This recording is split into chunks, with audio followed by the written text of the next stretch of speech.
What's going on, everyone? This is Kevin here, coming at you with Samsung Galaxy A53 5G tips and tricks and hidden features. I'll be showing you how to make the most out of your device, so let's get started. Now, the first thing I want to show you is how to make some adjustments to the navigation on this device. Now, with the Galaxy A53 5G, we do have the traditional Android 3-button navigation enabled here by default. However, if you want to, you can switch things over to gesture-based navigation. Now, to do this, we're going to pull down the shade and we'll go to the gear in the upper right corner, which does take us over to the settings. Then we'll go up to search and we'll type in nav, and you'll see right there navigation bar. Then go to navigation bar and you'll see that we have a variety of different options. Now, the first thing is, if you want to keep the 3-button navigation but flip the buttons around, then you can easily do that. So by default, we have recent apps on the left, and then on the right, we have the back button. But you can actually switch these around very easily, just like that. So if you do prefer to have the back button on this side and the recent apps button on this side instead, then you can easily make that change. And then if you want to, you can also switch over to gesture-based navigation. So tap on swipe gestures, and it'll take a second here. And now you can see at the bottom of the display, we just have this one line here. Now, as far as how this works, to go home, you're going to swipe up. To go to your recent apps, you're going to partially swipe up. And then to go back, you're going to swipe from the side.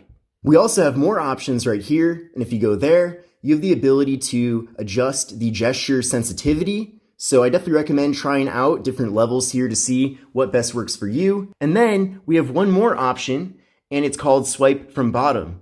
Now, this is kind of a hybrid between 3-button navigation and gesture navigation, because if you switch to this, we're now going to have 3 buttons on the bottom of the phone, with the middle button taking us home, the button on the left here taking us to our recent apps, and then the swipe button on the right side here will take us back. So that's another option that you could try out, or if you just prefer to stick with the 3-button navigation, you can also do that as well. But if you're not really familiar with all these different navigation types, then I do definitely recommend trying out all the various options here, because who knows, maybe you're used to using the phone in one way and you try a different way and then you find yourself preferring that. Now, the next thing I want to show you is the Edge panel. Now, the Edge panel is enabled by default. You'll see it right here. It's this tiny little line on the side, and essentially if you swipe over from there, you'll have some quick access toggles. Now, these are all here by default, but if you want to use this to easily access any of these apps, and of course you can customize it as well, you just go to that app and it will pull it up. So once you swipe over and you see the Edge panel right here, you can then go to any app to pull it up. But once you have one app pulled up, you can also go back to the Edge panel, grab another app, but this time just drag it over, and now you can easily do split screen. So we now have YouTube on the bottom, and then up top here, we have the web browser, and you can do this with a variety of different apps. You can also then adjust this, so if you want the top half to have more space compared to the bottom, you can change it that way. You can also do it the other direction as well, and if you want to as well, you can tap here, and then take that cluster of apps, and then stick it in the Edge panel right here. So now you'll have a quick toggle to pull up that configuration. Now, that's how the Edge panels are set up by default. However, you can also make some additional changes in the settings. So we're going to pull down the shade, go to the settings, go to search, type in Edge, and you'll see right there Edge panels. Go to there, go to Edge panels. And the first thing is that if you actually don't even want the Edge panel feature, you can actually disable it. And then now you won't have that little bar hanging out on the side of your display at all times, which, who knows, if you find yourself not using the feature, then I suppose there's no point in having it here. But also in the settings area, we have the option to customize the actual Edge panel in the sense that you don't have to have apps in that Edge panel. Instead, you can have your contacts, Smart Select, tasks, weather, tools, reminders, even your clipboard can show up on the side here. And there's even more customizations and different features available in the Galaxy Store. Now, the next thing I want to show you is an easy way to access the camera app. And you can do this by just double pressing on the power button. So that'll pull that up. That's really convenient. You can do this from anywhere throughout the operating system, which is really nice.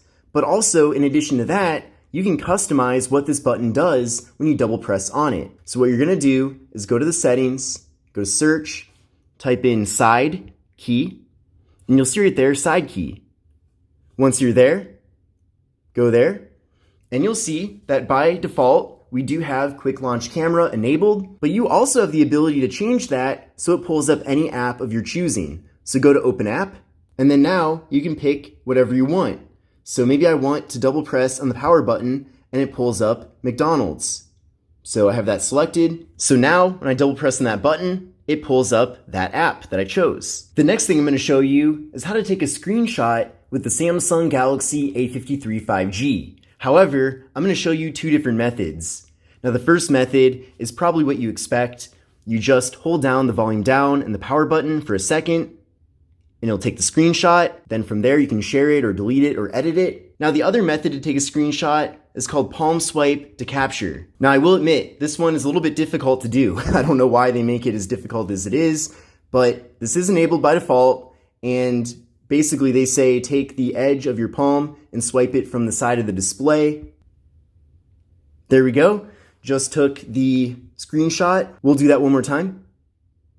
There we go. So I don't know how useful that really is, but it is an alternative method to take a screenshot with the Galaxy A53 5G. Now next up, I'm going to show you how to change the clock that is on the A53 5G. So you can see this is how it looks by default. You can actually modify that. So go to the settings, go to search, type in clock, and you'll see right there under lock screen, clock style. There it is right there.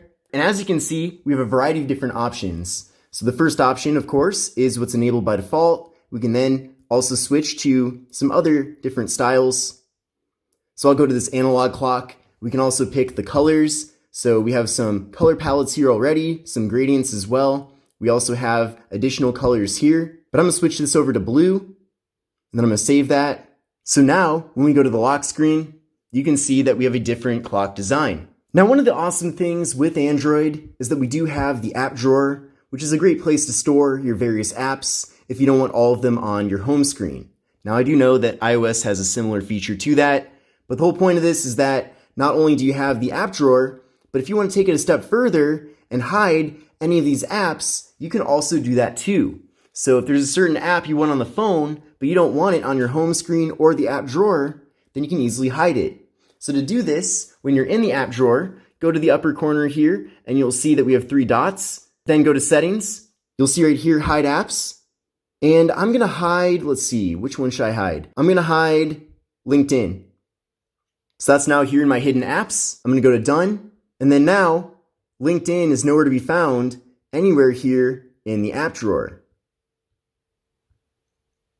Then to bring it back, we'll go to the same area, go to hide apps once again, remove it from the hidden apps, go to done, and then now you'll see that it's once again back in the app drawer. So certainly really awesome feature to kind of further organize and tidy up your experience when using the device. Now with the Samsung Galaxy A53 5G, we have a very large display here at 6.5 inches. And if you're using the phone with one hand, it is very difficult, if not impossible, to reach certain portions of the operating system. Now, thankfully, Samsung has come up with a solution to this, and it's called OneHanded Mode. Now, to set up OneHanded Mode on the device, you're going to pull down the shade, go to the settings, go to search, type in one-handed, and you'll see right there, OneHanded Mode under advanced features. And you can see that by default, it is not enabled. So once you enable that, we have 2 different options for actually accessing one-handed mode. You can do it either via a gesture,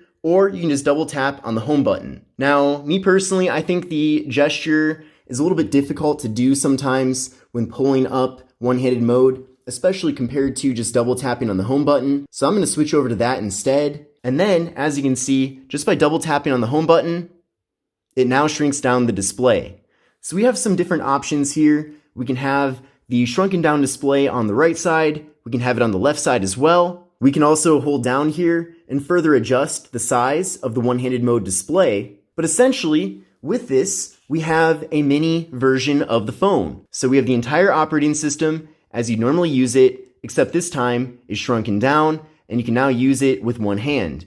And then to get out of this, you just tap on the outside, and then to get back to it, double press on the home button once again, So that's really convenient, definitely very useful, and it's something that's definitely a necessity if you do want the full experience with this device while just using one hand.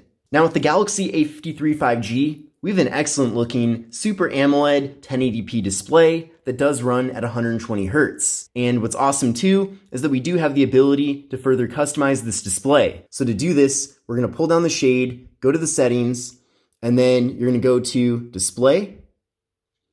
Then from here, go down a little bit and you'll see this option, screen mode.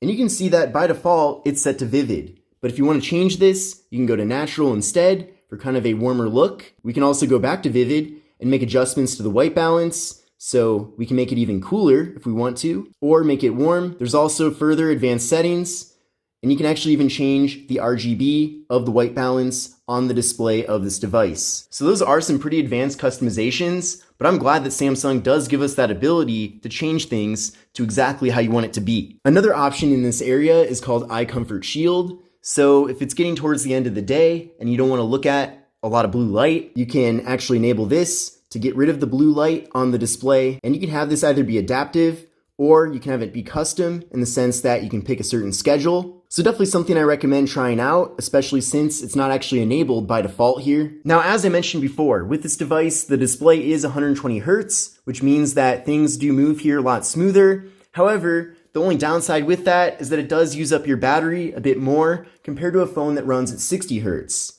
Now we can actually go here to motion smoothness and customize this. We can actually switch things over to 60 Hz instead. So you are going to be losing out on that premium 120 Hz display feature, but at the same time, you can save some battery life. And for the most part, when using the phone, it's almost tough to notice the difference. Like you can notice it, but at the same time, going from 120 Hz to 60 Hz is in no way going to actually change your experience when using the phone from a practicality perspective. Now with this device, we do have a very large 5,000 milliamp hour internal battery, so you certainly should expect to get very good battery life. However, if you do need to extend the battery life even further, then there are some ways to actually achieve that. So let me show you how. So you're going to pull down the shade, go to the settings, go to search, type in battery, and you'll see it right here under battery and device care. So we have power saving mode right here, go there.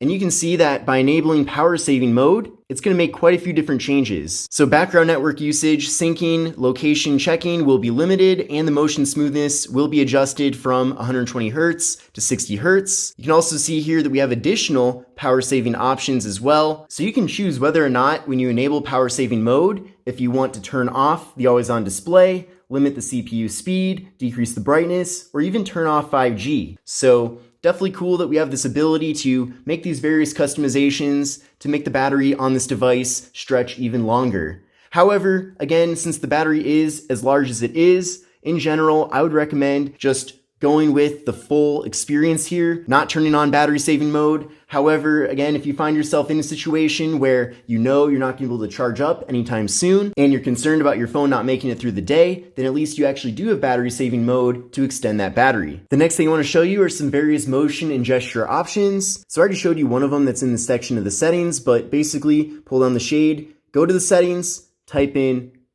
motion, and you'll see right there motions and gestures. And then go to there. So some of these are enabled already by default. So you can see by default, we have double tap to turn on the screen enabled and double tap to turn off the screen. We also have alert when phone picks up, mute with gestures, and palm swipe to capture also enabled. But we do have some that are not enabled that you might want to try out. So one of them is lift to wake. So you'll turn on the screen when you pick up your phone. Let's try that. There we go, it turned on the screen. And we also have this other feature called keep screen on while viewing. So it'll keep the screen on while you're looking at it using the front camera to detect your face. So basically if you turn that feature on, then as long as you're actually using the phone, the display will not power off. But this concludes my tips and tricks video for the Samsung Galaxy A53 5G. I hope you enjoyed it and found it to be helpful. And if you did, then definitely give the video a thumbs up and subscribe to the channel. But this is Kevin here, and I will see you in the next one.